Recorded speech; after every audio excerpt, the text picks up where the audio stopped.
All right. What's going on, family? This is Hassani coming at you with another episode of the SSD podcast, which stands for Spend the Same Dollar Twice, where we're teaching you different ways that you can leverage your money and put yourself in a better position. So before we begin today, I'm just going to have a moment of transparency. Can I be honest with y'all? I don't know why, but I'd be so nervous when I be doing these podcasts. Especially with the video type. I guess the thought of putting this on YouTube, I don't know. It gets me to having some nerves that I usually don't have. And so I wanted to share that with y'all because for a minute I was like, oh man, I don't know if I should say this or I shouldn't talk about that. I mean, I used to second guess myself or question myself and all that kind of stuff. But you know what we gonna do? We just gonna talk and deliver and just hope you receive it, right? I'm just gonna talk to y'all how I talk and how I'm feeling and what's going on right now. And then from there, hopefully you receive it. So today, what we gonna talk about is, I ain't got no type. How that song go? I ain't got no type. Hey. Bad, only thing that I like. Okay, all right. So, what that got to do with today's lesson? So, I ain't got no type. I'm talking about life insurance, y'all. Right? And I'm sure some of y'all are like, what? Right? Yeah. I don't got no type when it comes to life insurance. What I mean by that is, have you ever heard some conflicting information on the internet? Right? You can only get this type of insurance or that type of insurance, or you must do this or you must do that. Right? So I think you got to watch people who say the only way. Right? I think you got to watch people who say my way or no way. And the reason why is because, well, we'll talk about the reason why in just a second. But I'm sure people have told you things like, or better yet, you might have heard from one of these people, like this lady or that guy, better known as Susie Orman and Dave Ramsey, right? Now, here's the thing. I'm not here to hate on nobody, but I want to give you perspective. Even more so than a perspective, let me give you a little secret, okay? When you're hearing new information, I want you to think of these 5 steps on how to break down this information so that you know if it's real or not. Number 1, what's your purpose for the use of this information? So you listen to Susie Orman, you listen to Dave Ramsey, you're listening to somebody like myself, I'm including myself in this pot, right? Or anybody else on the internet that could be a guru. Well, from the information they're giving you, what's the use to you for their information? That's number 1. Number 2, who is the speaker and what is their perspective, right? So what does that mean? What angle are they talking from?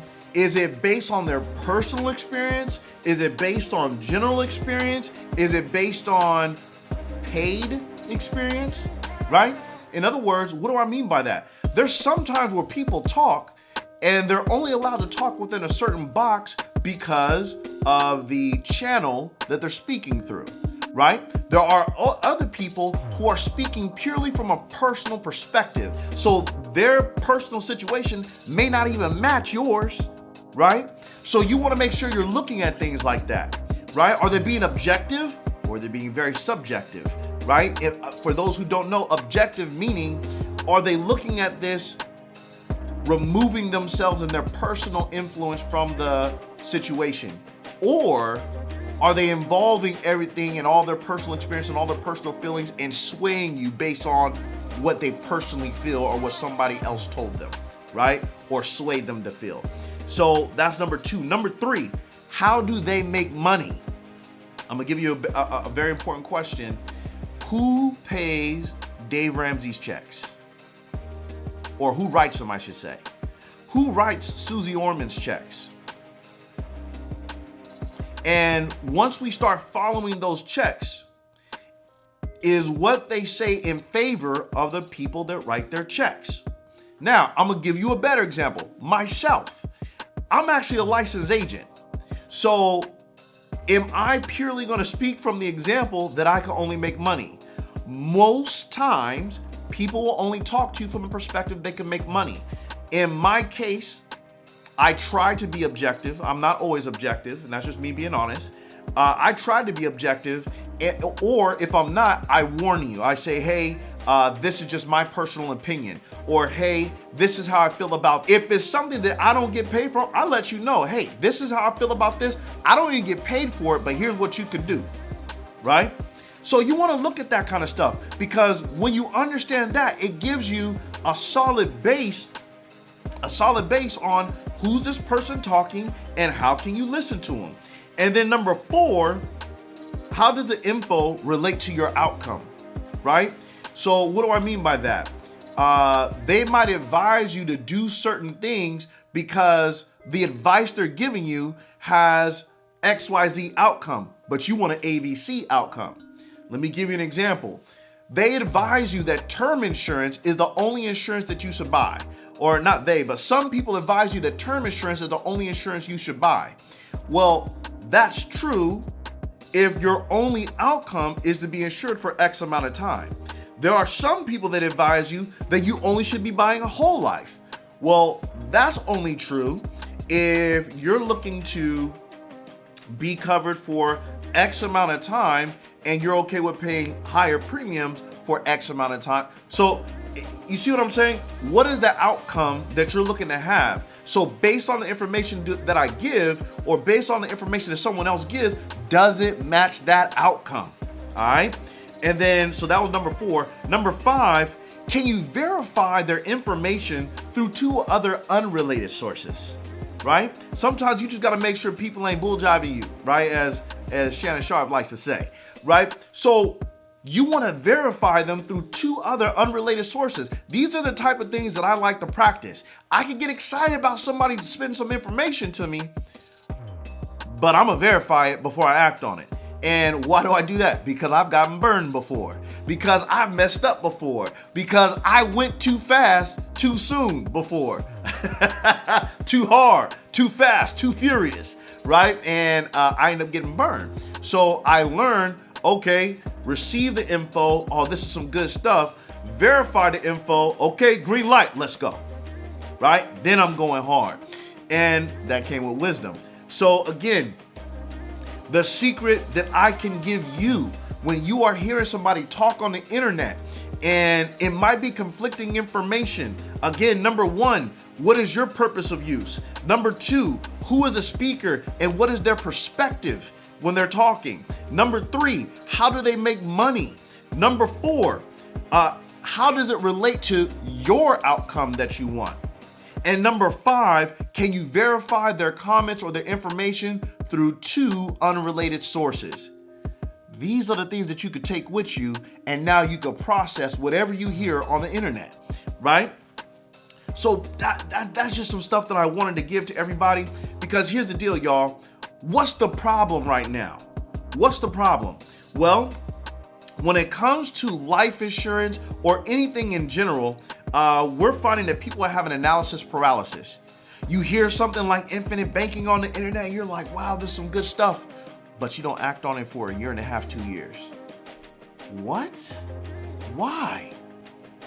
Is the information that overwhelming to where you can't act for 1.5 years, 2 years? That's too long.